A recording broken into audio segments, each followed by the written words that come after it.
rua pra rua. Salve, aqui Caneda Asfixia, Hux THB, apresentando o programa Da Rua Pra Rua.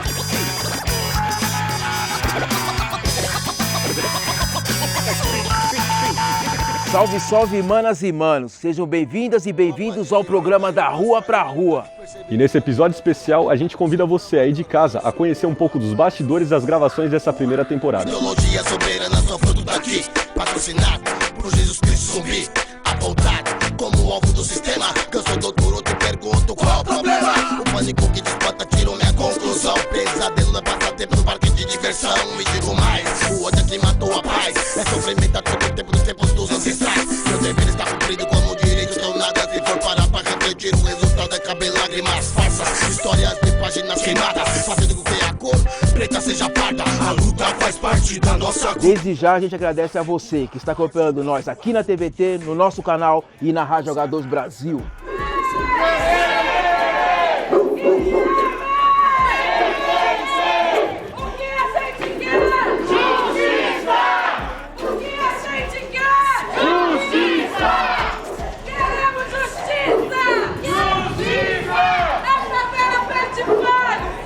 Descansa em paz, free, não conivente. Poema de um MC, lá está THB. Alcançar periferia, favela, sem socorro. Família Oplas faz um rap só pros loucos. Lado a lado, UAG, união arranca Globo, mano.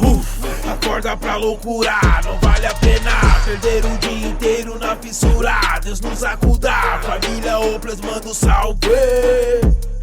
THB no ar. Se ligou, né? A droga cresce, sangue quente, adrenalina ferve. O rap tá na veia, a revolta que enfurece. O tráfico emerge, na política aparece. Só que quem vai preso é o pobre que apodrece. A droga cresce, sangue quente, adrenalina ferve. O rap tá na veia, a revolta que enfurece. O tráfico emerge, na política aparece. Só que quem vai preso é o pobre que apodrece. Nas periferias e favela é o que acontece. Nas periferias. O primeiro episódio foi lá na Vila Clara, né? Foi o caso do Guilherme. Foi triste, né? Chegar na casa da avó dele, no caso, né? Que tinha acabado de perder um neto. E chegar nela e perguntar como que tinha acontecido todo o caso, né? Isso foi muito triste. Mas a gente conseguiu chegar, conversamos com ela com muita tristeza. Conversamos com a família dela, né? A gente não sabia se isso ia virar um programa realmente, se ia virar um documentário. A gente foi lá e decidiu trocar ideia com as famílias que a gente queria fazer uma parada diferente do que a grande mídia fez. Que foi, eles expuseram o número, né, de mais um jovem assassinado na periferia, fizeram um estardalhaço. A gente já sabia do ocorrido e a gente já estava com a intenção de gravar o programa. Só que a gente decidiu esperar um pouco porque era muito recente, né, o lance do assassinato do Guilherme. E a gente não queria chegar lá assim, mas quando eu vi as câmeras particularmente, né, da cena do crime e tal, em que passou na TV nacional, né, a parada. E quando eu vi a cena, eu já reconheci o lugar, eu passava muito ali. Mas na semana seguinte caiu na rotina do brasileiro aí que, né, isso é recorrente. Então caiu na rotina e ficou no esquecimento, vamos dizer assim. E a gente, quando chegou lá para gravar, a gente queria propor uma parada diferente, que é humanizar a história do Guilherme, trazer quem era o Guilherme. E não falar só sobre o jovem assassinado na periferia de São Paulo, que foi o que foi falado e repetido, né, pela mídia, mas ninguém mostrou quem era o moleque, entendeu? Porque a gente ouviu a gente ouve muita gente falando assim, mas o moleque estava, né, fazendo alguma coisa errada, devia estar fazendo alguma coisa errada, estava no lugar errado, o que ele estava fazendo naquela hora da noite na rua, tal. E ele estava na frente da casa dele, simples assim. Quando a gente chegou lá para trocar ideia, meio que a gente queria resgatar essa história realmente de quem era o Guilherme, contar um pouco da história dele e que isso ficasse na memória das pessoas, que realmente era um moleque da hora, um moleque bom, que não tinha maldade, saca? Que naquele dia foi pego de surpresa e que os seguranças lá que supostamente, né, estavam atrás de alguém, na verdade eles estavam atrás de alguém para descontar a raiva deles. Pegaram o moleque e simplesmente descontaram o ódio deles naquele moleque ali, mataram o moleque.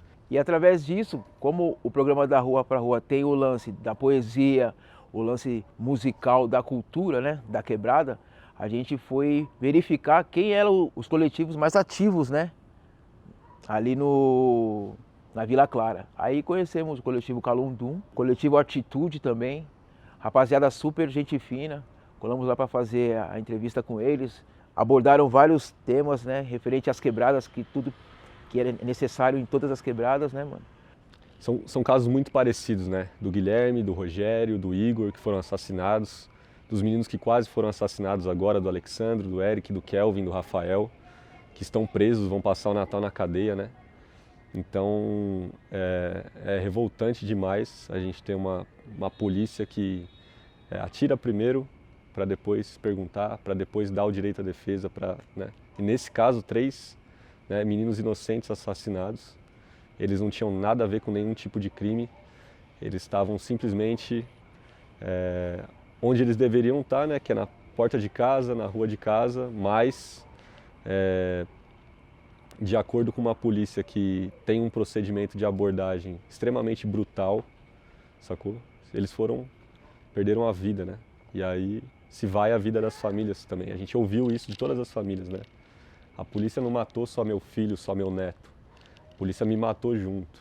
E é um Estado, a gente vive, né, sob um Estado que perpetua isso, faz isso de uma maneira muito, vamos dizer assim, organizada, sistemática mesmo com as periferias, né? Teve o protesto, aí teve o terno do Pânico Brutal, postou nas redes sociais dele, aí eu entrei em contato com ele para saber o que tinha ocorrido, né?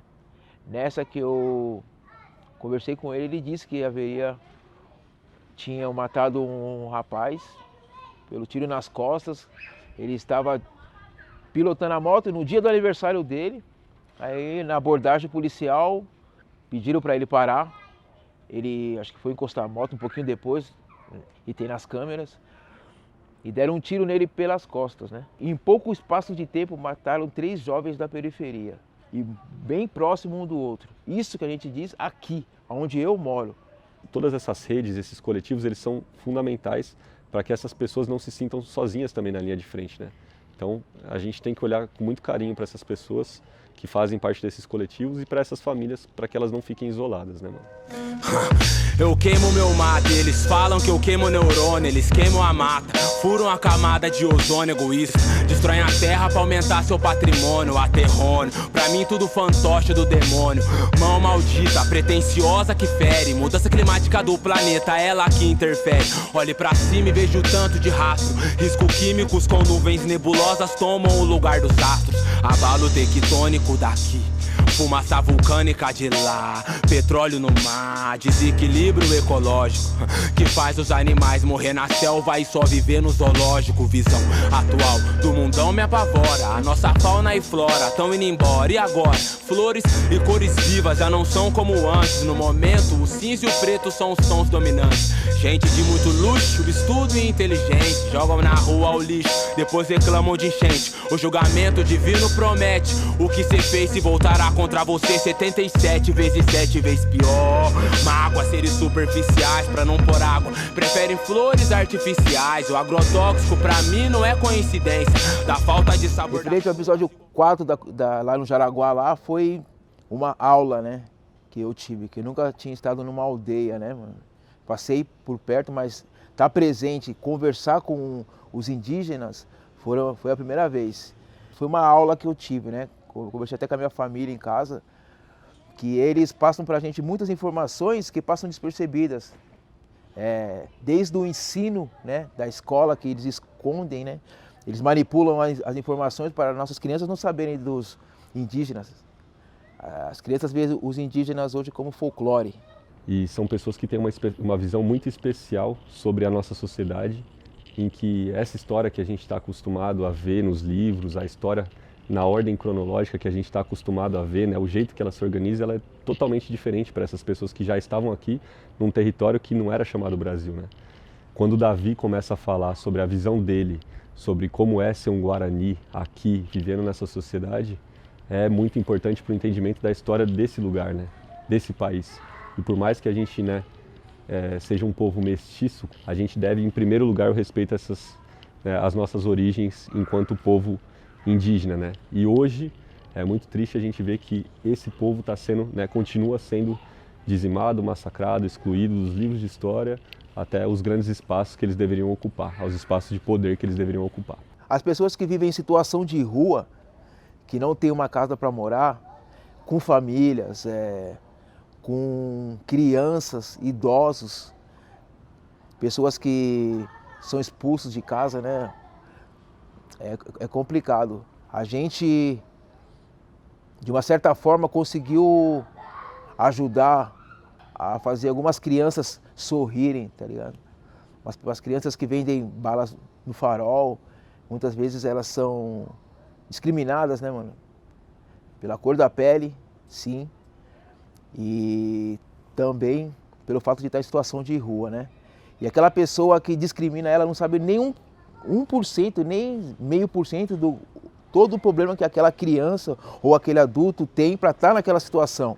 E isso é uma coisa muito grave. E a gente tentou, no programa, mostrar isso de uma visão diferente, tá ligado? Isso foi um aprendizado também. A proposta do programa Da Rua pra Rua é justamente, né, olhar para as periferias, as diversas periferias das cidades, como São Paulo, né, das grandes cidades, e saber que cada comunidade, cada periferia tem a sua peculiaridade, apesar dos problemas serem muito parecidos, muito recorrentes. Cada comunidade se organiza de um jeito, umas estão um pouco mais organizadas, outras não. Isso que é louco, né, da gente observar, de aprender, né, mano? Pra gente é um aprendizado muito grande de estar indo nesses lugares, trocando ideia com as pessoas, né, no sentido de, tipo, também poder passar isso adiante para outras pessoas, entendeu? De outras comunidades. Então acaba que a gente consegue, né, juntar vários pontos entre todas essas gravações que a gente fez, né, entre todos esses episódios. Exemplo, o Jardim São Savério, que é aqui na zona sul de São Paulo, que né, tem uma comunidade chamada Igrejinha, onde ocorreu uma ocupação. Né? O outro problema de território, de questão de moradia mesmo, é a questão do território indígena lá no Jaraguá, entendeu? A gente pode falar, é muito diferente.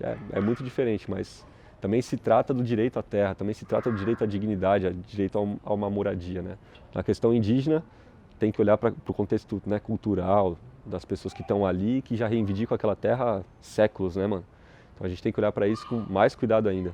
Nosso poder vem de um lugar sagrado, a uma fonte é tão forte, a ancestralidade quando corre pelas veias, salve, salve, Blá, cisma na função, se liga que a família vem com tudo pra somar. Somos a raiz, povo negro e indígena, gosta de ouvir, somos todos da mesma nação. Tanto na reza, no canto pra andar, com orgulho do seu modo de ser e de viver no dia a dia na aldeia, mesmo cotidiano com as firmas da favela, esse som, o som da resistência, pode crer, está em nós, som de drampo, pega a visão, Tchondaru Tecoapu Guambuá. E aí, família, é muita ideia, mas fica aí que a gente já volta com o programa Da Rua pra Rua. Rua pra rua. Rua pra rua. Salve, salve, manas e manos, estamos de volta com o programa Da Rua pra Rua. Chega junto nas nossas redes sociais e vamos que a gente tem muita ideia pra trocar. Se liga aí. Suas origens vêm de Angola há um bom tempo. Sabotes e o Brasil, bem Brasil no Rio, do verdinho, cabeça de nego. Desfecho conforme vive o vento, se mostra respeito pro povo, um ofenso, universo, protetor do ouro, que olheu, colheu ouro, ouro. O tempo não para no tempo, teve um tormentador que é forte, se sentiu lá dentro. Maracutaia lá do norte, o mano vai viver. Maracutaia segue a seca, um dia irá chover, sabe por quê? Nego não paga veneno, pode acreditar se você já sabe há um bom tempo. O nego para um bom tempo, seja África, Brasil, brasileiro, maracutaia em toda parte, vejo no governo. Tem ATM, Lalau pra deixar tormento. Tem muito tempo, um pobre pagando veneno. Merda branca, Aruanda, tem...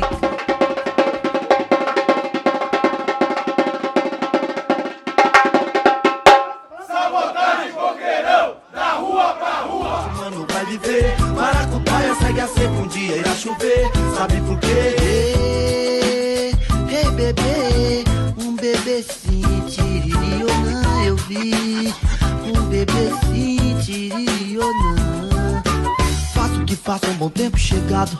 Eu tô com um carro parado, uma preta do lado, empapuçado de mato, rica chegada. Com relação ao futebol, em que hoje o ingresso é caro e esse futebol, né, televisivo que a gente vê dos grandes jogadores, etc e tal, que estão cada vez mais distantes do povão, né, mano?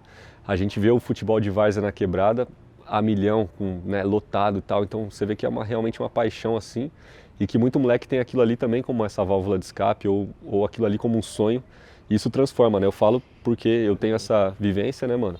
E isso realmente assim me tirou de várias caminhadas erradas, né? Tanto o futebol quanto a música. Então, a gente saber do trabalho da rapaziada do Sabotagem Futebol Clube, que além de resgatar um ícone, que é o Sabotagem, né, disputar uma partida de futebol carregando o manto do Sabotagem é muito louco, né, mano? O Sabotagem, eu particularmente, mano, sou suspeito a falar, né, mano? Pelo fato que eu conheci o Sabotagem, quando surgiu a oportunidade, que nós conversamos de fazer um tema sobre o Sabota, eu particularmente achei sensacional, né? E conversei, entramos em contato com a Tamires e os jogadores de lá, e a gente vê que, apesar do Sabotagem ter ido, todos aqueles que estão lá até hoje no time do Sabotagem, eles levam aquilo como uma grande família e um respeito que ficou, né, mano? Ele foi e é um ícone. Além dos coletivos culturais que a gente já conhecia e os que a gente conheceu durante as gravações, a gente presenciou muita gente, muitos coletivos também trabalhando com o esporte como uma válvula de escape nas quebradas. Pra molecada é sempre muito louco poder sair da sua quebrada, às vezes jogar um futebol, sair tocar, sair, né, conhecer a cidade de uma perspectiva diferente, né? Porque você não sai dar um rolê pela cidade geralmente assim, você vai para um lugar sem um propósito, ou você vai a trabalho.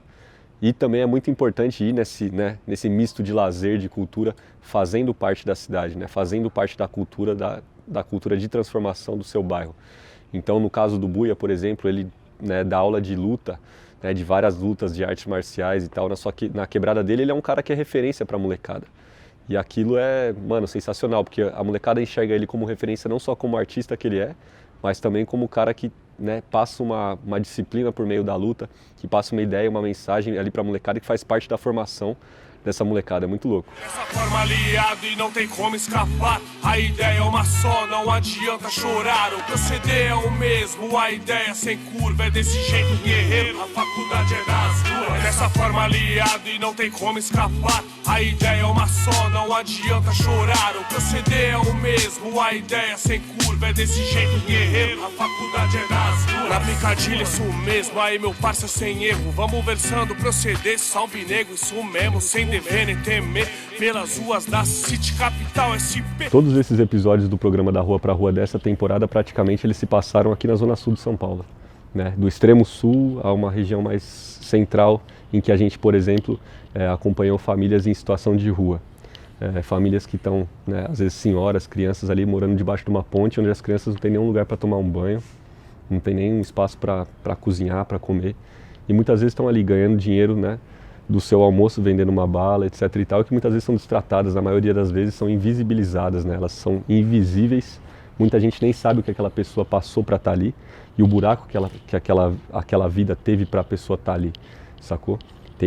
Existem esses buracos e eu acho que a gente, enquanto sociedade, tem que estender a mão para essas pessoas e fazer parte desse programa, né, gerou tudo isso. A equipe se reuniu, trocou ideia sobre fazer uma campanha para arrecadar uma verba para ajudar essas pessoas e a partir dessa campanha a gente arrecadou muito mais do que a gente esperava. Então, a princípio, a gente ia dar uns brinquedos muito loucos para essa molecada, né? A gente ouviu da Maria Eduarda, por exemplo, que o sonho dela era ganhar um patins. Então a gente decidiu dar um patins, que é um brinquedo, né, caro, entre aspas, né? E que muitas dessas crianças não têm a oportunidade de ter. Então a gente decidiu fazer isso, só que a gente recebeu uma doação muito maior do que era esperado. E a pedido de uma das mães, por exemplo, a gente tentou ajudar elas a começar a construir a sua casa. E isso é muito especial pra gente, entendeu? A gente conseguiu, e pelo menos realizar esse sonho de ter um lugar para tomar um banho, se sentir em casa e tal, e ter um pouco mais de dignidade, né? Ter esse recomeço, essa oportunidade de recomeço. Então a gente agradece de coração a todo mundo que participou dessa campanha, e não só ajudar essas crianças, né, comprando um brinquedo e tal, levando um alimento, mas principalmente, né, por a gente ter ajudado também uma família a sair dessa situação de rua. Em pleno século XXI a gente está vendo esse tipo de situação, de cortar o coração. Então, muito obrigado a todo mundo que chegou junto, fortaleceu com a gente. É nóis, foi muito especial a gente gravar no centro da cidade, dar essa oportunidade das crianças escolherem o brinquedo que elas queriam comprar, elas entrarem na loja, escolherem o seu brinquedo e depois de brincar com aquele brinquedo, né? Tipo, tirar uma onda pela primeira vez com patins, com uma bicicleta. E muito importante pra gente fazer parte disso como aprendizado mesmo, né? E, claro, a gente entende também como família porque a gente acaba trocando ideia e criando uma proximidade, um vínculo com essas pessoas. Então a gente também agradece por isso, porque pra gente é muito especial esse contato, né, humano, essa troca da relação humana, né? Então, obrigado a todo mundo que fortaleceu de coração. O dinheiro que a gente arrecadou, a gente conseguiu comprar instrumentos de trabalho para a Mara, que ela é uma pessoa que faz trança, entendeu? Ela vai conseguir começar a desenvolver o trabalho dela. E conseguimos alimentos, roupas, brinquedos e material para eles conseguirem construir uma casa, certo? Muito obrigado, paz, estamos juntos, da rua para rua. Fé em Deus. O muito está sempre com o pouco, de um tanto que o muito é capaz. E o pouco está sempre com muito, na sua busca voraz. Se existe um pouco com muito, é porque tem muito com pouco que não sabe que tem muito mais. E novamente já chegou o fim do ano e o velho cotidiano quase que ficou para trás. Mais uma data que o calendário infesta, tudo aquilo que não presta está exposto em cartaz. É o consumo que resulta em malefício, é o fogo de artifício dos problemas sociais. É desse jeito que esse pouco que tem muito vai tirando desse muito que não sabe que tem mais. Novamente vai chegar o ano novo. O velho cotidiano nunca fica para trás. O calendário traz à tona novas festas e quem não se manifesta é ancorado nesse cais. O comandante do navio capitalista, quando gritou terra à vista, acabou com toda a paz. É desse jeito que esse pouco que tem muito vai tirando desse muito que não sabe que tem mais. Aqui sentido flores prometeram um mundo novo. Favela, viela, morro, tem de tudo um pouco. Tentam alterar o DNA da maioria. Rei zumbi, antigamente quilombos, hoje periferia. Levante as caravelas, aqui não daremos tréguas, não, não. Então que vem a guerra, Zulus, África, zumbi. Aqui não daremos tréguas, não, não. Então que vem a guerra. Sempre a mil, aqui, África, Brasil. Pra quem fingiu que não viu, a cultura resistiu. Num faroeste de caboclos revolucionários. É o zumbi que zumbazinho zoado do zumbizado. A lei da rua, quem faz é você no proceder. Querer é poder, atitude é viver. Hoje, centuplicaria o meu valor, eliminando a dor que afeta o meu interior. Querem nos destruir, mas não vão conseguir. Se aumentam a dosagem, mais iremos resistir. Evoluir, não se iludir com o inimigo que transforma cidadão em bandido, perito em latrocínio. Tipo assim, eu nunca esperava meu filho ganhar um patins novo, o Samuel ganhou uma bicicleta, eu consegui uns material para mim poder trabalhar. Eu achei muito bom, porque é difícil, porque as pessoas passam assim pela gente e não dá oportunidade, né? Vocês não, já estão me dando uma oportunidade de eu poder fazer alguma coisa para mim ganhar o meu dinheiro sem ser na rua com meus filhos, entendeu? Ganhar um dinheirinho para manter a minha casa, os meus filhos. Sei lá quantas vidas e continua a covardia. Somos madeira que cupim não rói. A gente supera todas as drogas e as armas que estão aqui. Devolveremos em guerra. Aqui sentido flores prometeram um mundo novo. Favela, viela, morro, tem de tudo um pouco. Tentam alterar o DNA da maioria. Rei zumbi, antigamente quilombos, hoje periferia. É isso aí, família. Chegamos ao fim da primeira temporada do programa Da Rua Pra Rua. A gente agradece de coração pela sua audiência e a todas e todos que fortalecem. E a gente já se vê em breve aqui na TVT, no nosso canal Da Rua Pra Rua e na Rádio H2 Brasil. É nóis! Rua pra rua.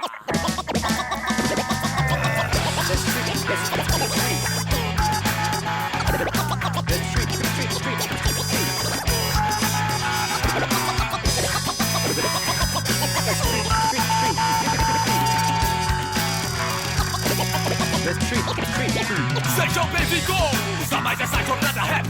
Escapar, HC, batucada, MCs miscigenos, misturando a levada. Nossa voz é uma bomba na orelha, são porra na asfixia. Salve São Savério. Salve Real Parque. Salve Parque Bristol. Salve, salve Vila Clara. Salve Jaraguá. Salve Boqueirão. Salve Jardim Lene. Salve Capão Redondo.